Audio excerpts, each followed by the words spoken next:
Thursday of the first week of Lent, Year A. The Gospel according to St. Matthew 7:7-12 leads us into one of the most gentle yet deeply challenging teachings of Jesus.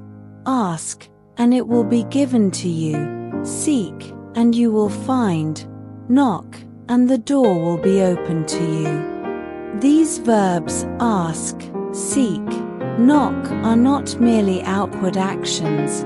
They are the heartbeat of a soul that knows how to long and how to trust. How many times in life have we asked and not yet received, searched and not yet found, knocked while the door seemed to remain closed? There are silent prayers whispered in the darkness of night, desires too deep for words, longings known only to ourselves and to God. When answers do not come, the human heart easily wavers, easily feels forgotten. Yet Jesus invites us to see God as a Father. Which one of you would hand his son a stone when he asks for bread? The image is simple and close to our experience. A human father, though imperfect, still desires what is good for his child. How much more generous, then, is our Father in heaven? The issue is not that God does not hear us. Rather, what we ask for may not yet be what is best for our journey of growth. Some prayers are answered with patience. Some things we find are the strength to keep walking. Some doors remain closed because what lies behind them is not the path meant for us. God does not promise to grant everything we desire, but He promises what is truly good. And the greatest good is Himself, His presence, His peace, and His unfailing love. The passage concludes with the golden rule: in everything, do to others what you would have them do to you. This teaching moves us from prayer into action. When we ask for mercy, we are also called to live mercifully. When we seek understanding, we must become those who truly listen. When we knock on the hearts of others, we must also learn to open our own. Lord, there are times when we ask yet still doubt, when we seek but lack perseverance, when we knock and quickly grow discouraged. Teach us to pray not only with words, but with deep trust. Help us to believe that the Father is always listening, even when we do not yet see the results. Purify our desires, that what we seek may not be merely success or comfort, but the fulfillment of your will. Help us recognize that each new day, each peaceful breath, each opportunity to love is a quiet answer from you. And Lord, as we wait for the doors of heaven to open, teach us to open the doors of our hearts to others. For it is when we become a gift to those around us that we discover the greatest gift of all, a heart that knows how to love and how to trust. Below are 3 reflection questions to help deepen the message of the Gospel according to St. Matthew 7:7-12. When I ask God, do I truly trust in His love as a Father?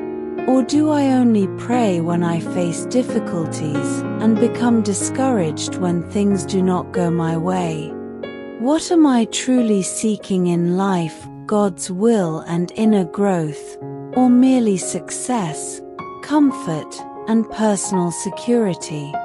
Am I living the golden rule taught by Jesus, treating others the way I wish to be treated, within my family, at work, and even toward those who have hurt me.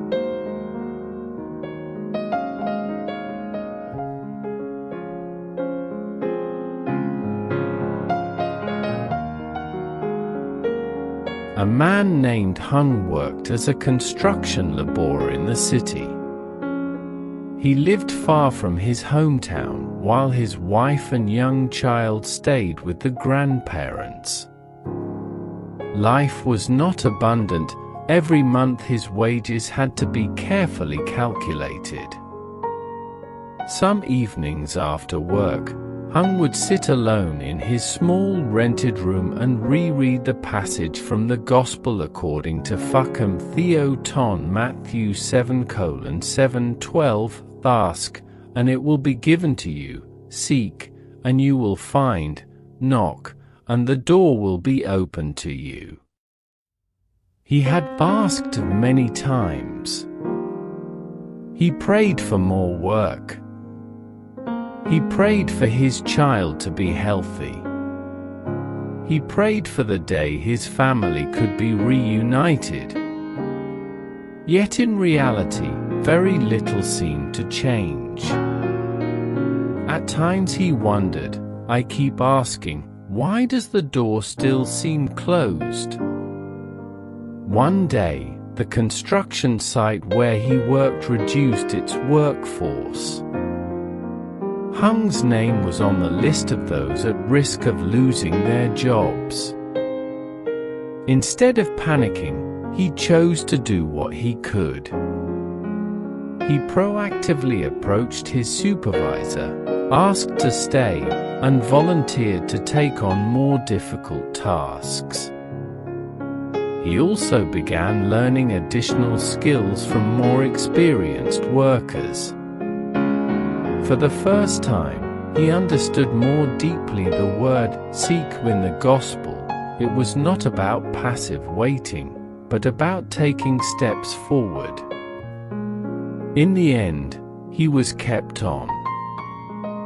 Not because of a dramatic miracle, but because of his perseverance and willingness. That evening, as he called his wife, he suddenly realized the door had opened, just not in the way he had imagined. There was a small detail that changed him even more. During those anxious days, he still shared his simple meal with a new co-worker who was struggling to find stable work. He remembered the golden rule in the gospel, in everything, do to others what you would have them do to you.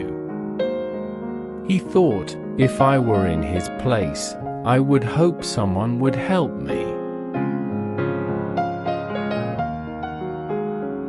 A few months later, that same co-worker introduced Hung to a more stable job opportunity.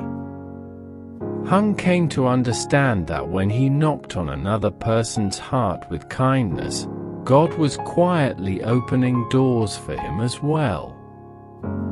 Hung's story contains no dazzling miracles.